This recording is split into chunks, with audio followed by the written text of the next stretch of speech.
Hello, I'm Shazel Muhammad, founder of African Link Initiative, and this is your Right to Fight military moment.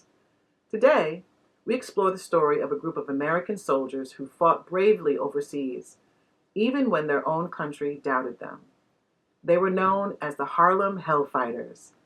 In 1916, before the United States entered World War I, a military unit was formed in New York City.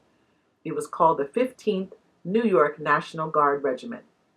Most of the men came from Harlem, a growing African American community filled with pride, talent, and determination.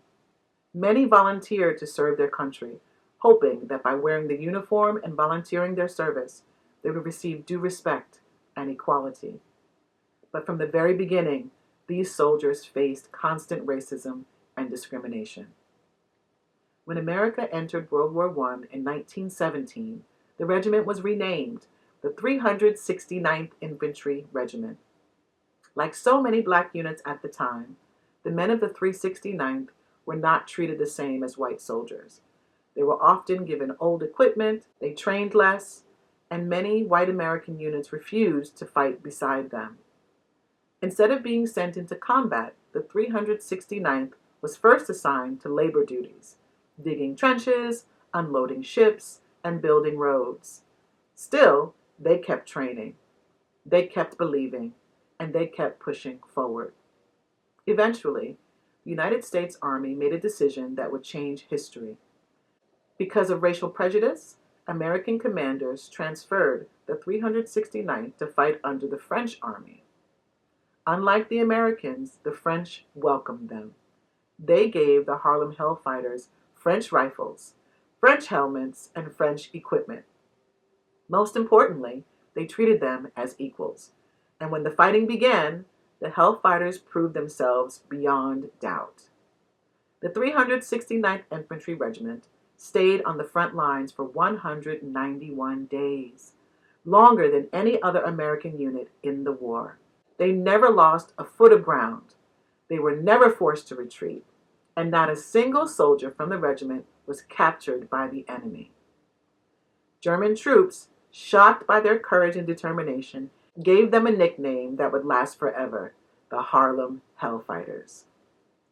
One of the most famous soldiers in the regiment was Private Henry Johnson. In May of 1918, Johnson and a fellow soldier, Needham Roberts, were on night guard duty in the Argonne Forest in France. Suddenly, they were attacked by a German raiding party. Outnumbered and caught by surprise, Johnson was wounded early in the fight, but he refused to retreat. He threw grenades, he fired his rifle. When his rifle jammed, he used it as a club. And when that broke, he fought with his knife. Despite being badly injured, Henry Johnson fought until the enemy retreated. Because of his bravery, he became the first American soldier awarded the French Croix de Guerre, one of France's highest military honors. But it would take nearly 100 years for his own country to fully recognize his heroism. In 2015, Henry Johnson was finally awarded the Medal of Honor posthumously.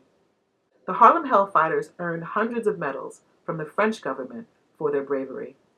They were celebrated in Europe as heroes, but were not given the same respect by their home country. In 1919, the Harlem Hellfighters marched proudly up Fifth Avenue in New York City. Crowds cheered, bands played, flags waved. For one brief moment, America seemed ready to honor them. But once the parade ended and the post-war cheers quieted down, many of these veterans were faced with the reality that this country they fought so bravely for still denied them basic rights. Segregation remained, discrimination continued, and many of their sacrifices were forgotten. Yet, their impact could not be erased. The Harlem Hellfighters proved beyond any doubt that African American soldiers were just as brave, skilled, and dedicated as any others. Their service helped change minds. Their courage helped change policy, and their legacy helped lead to the desegregation of the U.S. military in 1948. The story of the Harlem Hellfighters is not just about war, It is about dignity. It is about perseverance. And it is also about the right to fight, not only against an enemy overseas, but against injustice at home. They fought for a nation that did not always fight for them. And because they did, history was changed. Their courage reminds us that freedom has always been defended by those willing to stand up, even when the odds were against them. I'm Shazel Muhammad, and this has been your Right to Fight military moment.